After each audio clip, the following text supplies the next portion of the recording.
Hello അസ്സലാമലൈക്കും. അങ്ങനെ കല്യാണങ്ങൾ 3-4 ദിവസം ഉണ്ടായത് കൊണ്ട് രണ്ടാമത്തെ ദിവസത്തെ കല്യാണത്തിന് ഞങ്ങൾ പോവുകയാണ്. ഇത് വെറും ആണുങ്ങൾക്ക് മാത്രമുള്ള കല്യാണമാണ്. ഞങ്ങൾക്ക് നാളെയാണ് കേട്ടോ. അപ്പോൾ എന്തായാലും മോളെയും മോനെയൊക്കെ കൊണ്ടുപോകണം.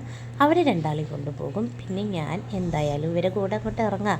അവിടെ കോതിപ്പാലത്തിരിക്കുക, അവിടെ ഗ്രാൻഡിൽ വെച്ചിട്ടാണ്. അതിൻ്റെ ഇടയിൽ വളരെ അത്യാവശ്യമായിട്ട് നമുക്ക് ജാംജൂമിലൊന്ന് കയറേണ്ടി വന്നിട്ടോ. കാരണം എന്താ പറയുക, പെർഫ്യൂമില്ല, കുറേ ആയി തീർന്നിട്ട്. ഇവിടുത്തെ കഴിഞ്ഞ പ്രാവശ്യം ഇവിടുന്ന് വാങ്ങിയൊരു പെർഫ്യൂം നല്ല അടിപൊളി ഫ്രഗ്രൻസ് ആയിരുന്നു. അപ്പോൾ പിന്നെ ഇവിടെ നിന്ന് തന്നെ വാങ്ങാമെന്ന് വിചാരിച്ചു. അങ്ങനെ വിചാരിച്ച സംഭവം കിട്ടിയില്ല. പക്ഷെ വേറെ ഒരു പുതിയ 2 ഐറ്റം എടുത്ത് ഞങ്ങൾ അങ്ങോട്ട് അവിടെ നിന്ന് മാറി. പക്ഷേ അവിടെ നിന്ന് പോകുമ്പോൾ പിന്നെ എന്തായാലും ഇത്രയും വലിയ സൂപ്പർ മാർക്കറ്റിൽ കണ്ണുകൾ പല സ്ഥലങ്ങളിലേക്ക് എൻ്റേതും മക്കളതും പോകും. പക്ഷേ ഞങ്ങളത് പോകാത്ത ലെവലിൽ ലാസ്റ്റ് ഘട്ടത്തിൽ നമ്മൾ ഓരോ 10 രൂപയുടെ ജ്യൂസ് വെച്ചിട്ട്, അത് പോയത് യോഗട്ടിനായിരുന്നു, പക്ഷേ സ്പൂണില്ല. നമ്മൾ പോകുന്നത് കല്യാണത്തിനാണല്ലോ. അങ്ങനത്തെ ഇത് വാങ്ങി നമ്മളെല്ലാവരും 3 ആളും ഓരോ ഫ്ലേവർ വാങ്ങി അവിടെ നിന്നും ബില്ല് ചെയ്ത് വേഗം അതും കുടിച്ച് നേരെ വിട്ടിട്ടോ. ഇനി നേരെ പോകുന്നത് നമ്മൾ കോതിപ്പാലം മുഖദാർ ബീച്ചിലേക്കാണ്.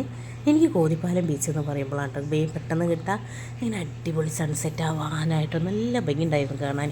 അങ്ങനെ നേരെ പോയി ഞങ്ങളെയും കാത്തതാ മുത്തച്ഛനും മുത്തച്ഛയും അവരെല്ലാവരും ഓൾറെഡി അവിടെയുണ്ട്. പിന്നെ ഞാനും താത്തി അവിടെ ഇരിക്കും. അങ്ങനെ ഇരിക്കുമ്പോഴാണ് ഈ ഒരു സംഭവം വന്നത്.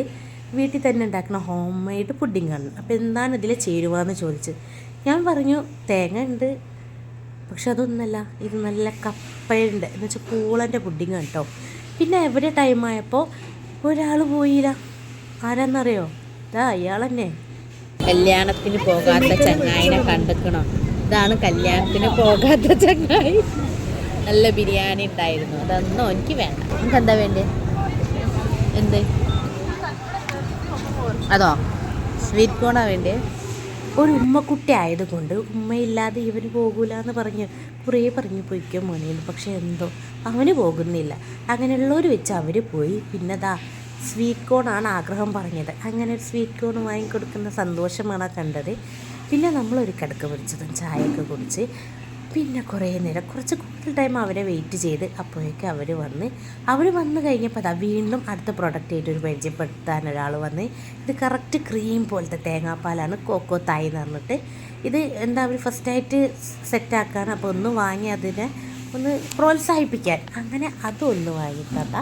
പക്ഷെ കാണുമ്പോൾ നല്ല ഭംഗിയൊക്കെ ഉണ്ട്. കറക്റ്റ് ഒരു ഇതും ചേർക്കാത്ത, മായും ചേർക്കാത്ത എന്നൊക്കെ അവർ പറയുന്നത്.